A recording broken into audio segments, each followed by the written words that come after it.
By proving that he's my human trafficker.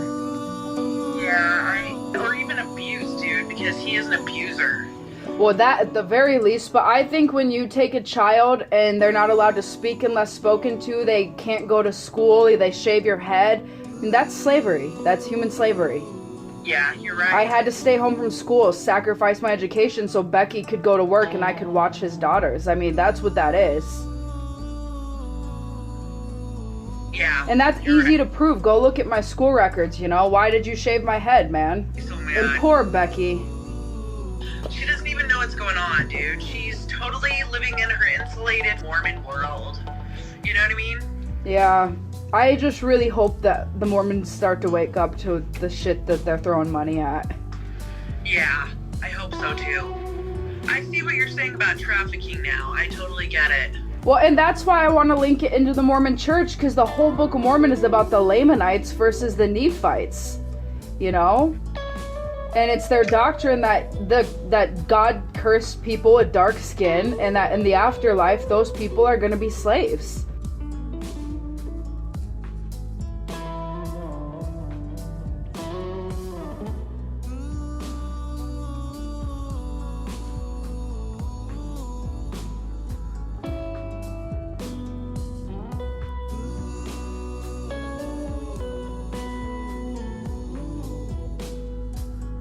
I mean, Brigham Young says it. So many of the leaders have said it.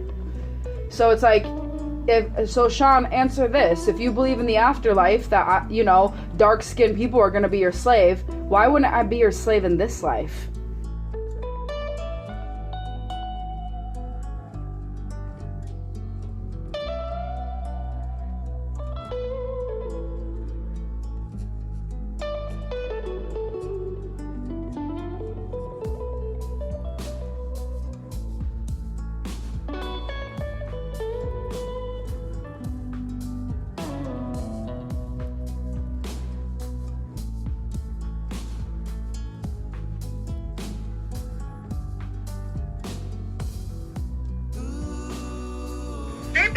This is the sad thing about the church, okay? So they live for the next life. Yes. Which give you much room for this life. Yeah. You know? So exactly. How do you enjoy and learn if you're so focused on the next life? Yeah, and that was a hard mentality for me to break, because it takes you away from living in the moment. Exactly. And living for yourself, living to explore your own destiny. Yeah. May not follow the church's path, you know? Right. I was like, I am not going to live in an insulated world and learn nothing. Right, exactly. And I couldn't handle it. I couldn't freaking, it just felt like a straitjacket. Can I read you a quote? It's from Brigham Young. It was a speech given in the joint session of the legislature on January 23rd, 1852. We must believe in slavery. This colored race have been subjected to severe curses which they have in their families and their classes and in their various capacities brought upon themselves. And until the curse is removed by him who placed it upon them, they must suffer under its consequences. I am not authorized to remove it. I am a firm believer in slavery. Who said that? Brigham Young.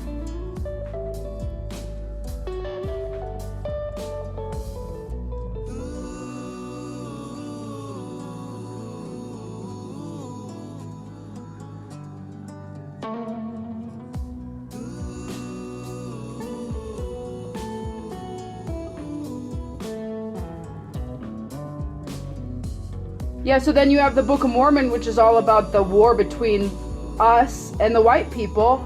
Like, it's not a stretch to say that I was Sean's slave. I mean, this is his doctrine. And he justified it by this kind of belief, this kind of thinking.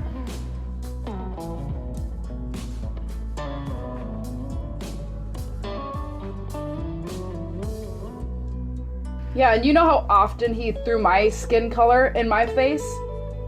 Even though I'm white? Girl, you look like a white girl. No, he was like, Netja's girls are white-skinned and have blue eyes. Netja's girls are pretty. Netja's girls are smart. You will never live up to Elijah. You know, you are lucky I'm your savior because you're gonna, be sealed to our family. And he is so disgusting, dude. He is disgusting, and I can't believe Becky just let this go on. Yeah, well, when you have a prophet and you, it's Brigham Young University, so you can't say that, you're not associated with this man and his words, right? I don't know. I don't think a lot of people know that because they've changed politically, which is what makes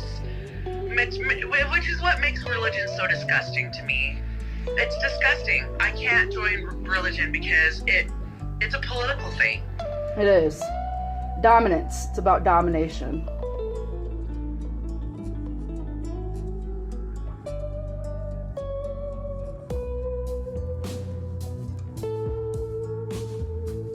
I grew up around that mentality. I felt it all the time. I felt it.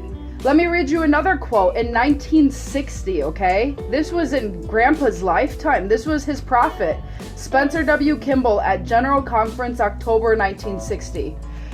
The little member girl, 16, sitting between the dark father and mother, and it was evident she was several shades lighter than her parents. These young members of the church are changing to whiteness and delightsomeness.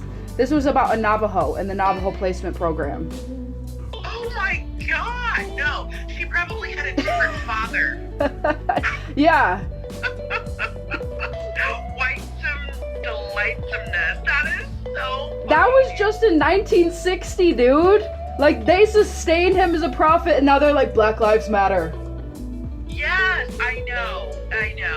But they probably still believe that we're going to be their slaves in the afterlife. Well, it's the doctor, and how do you take that back?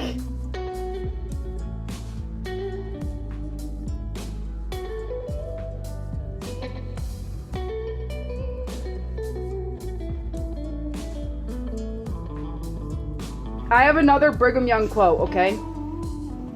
I am a firm believer in slavery. A strong abolitionist feeling has power over many brethren, and they commence to whisper, I am afraid it is not right.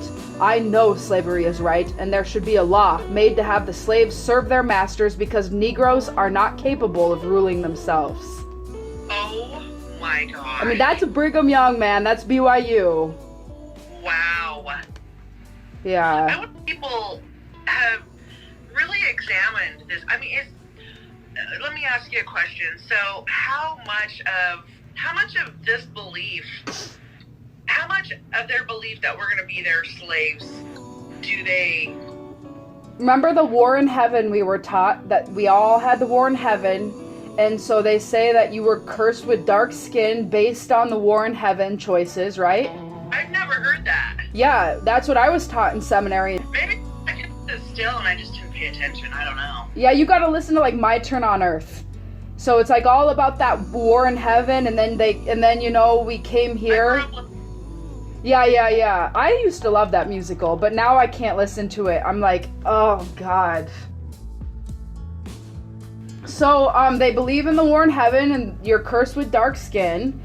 And then they believe that in the afterlife, the celestial kingdom, that, first of all, here, let me read you another quote about actually women, if I could find it. But they believe that in order to get in the celestial kingdom, you're either going to be someone's slave, or you're going to be someone's wife, or you're going to be a righteous white man. That's literally the only way to get into heaven.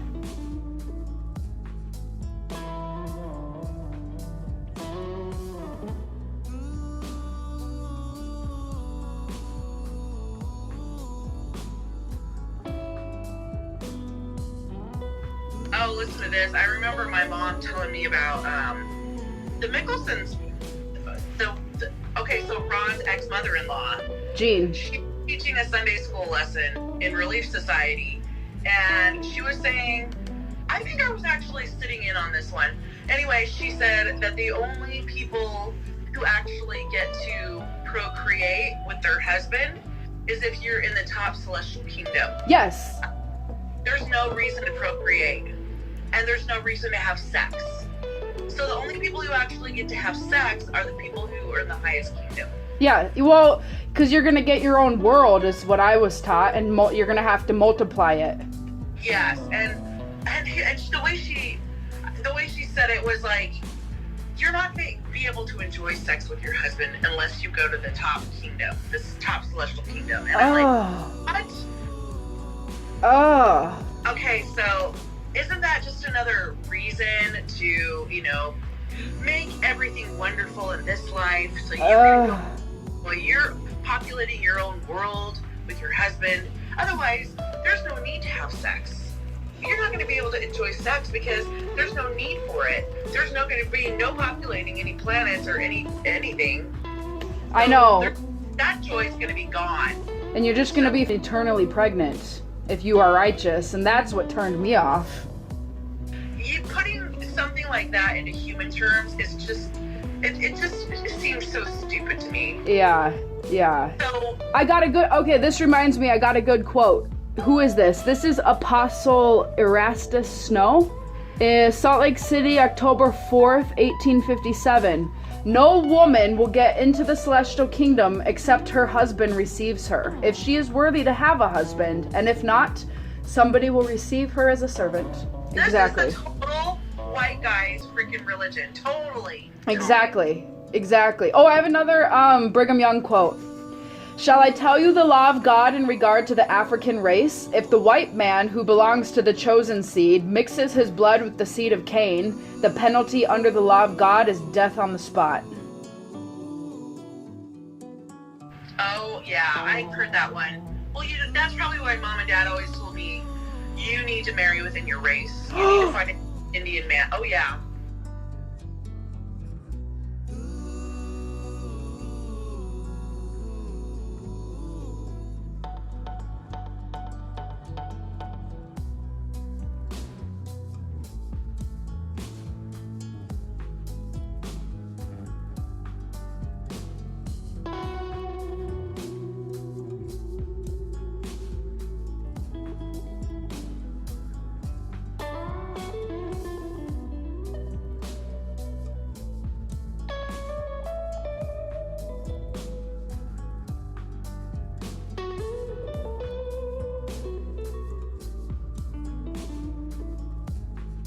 And you know what my favorite compare and contrasting is? So this is a quote by Sitting Bull. He says, the love of possessions is a disease with them, Americans. They take tithes from the poor and weak to support the rich who rule. They claim this mother of ours, the earth, for their own and fence their neighbors away. If America had been twice the size it is, there would still not have been enough. And then I put it right next to Prophet Nelson, who says, we preach tithing to the poor people of the world, because the poor people of the world have had cycles of poverty generation after generation. That same poverty continues from one generation to another until people pay their tithing. How is that the cure-all? I don't see how tithing... Yeah, it's sick. Because to teach them how to get out of poverty instead of reap the benefits. Right?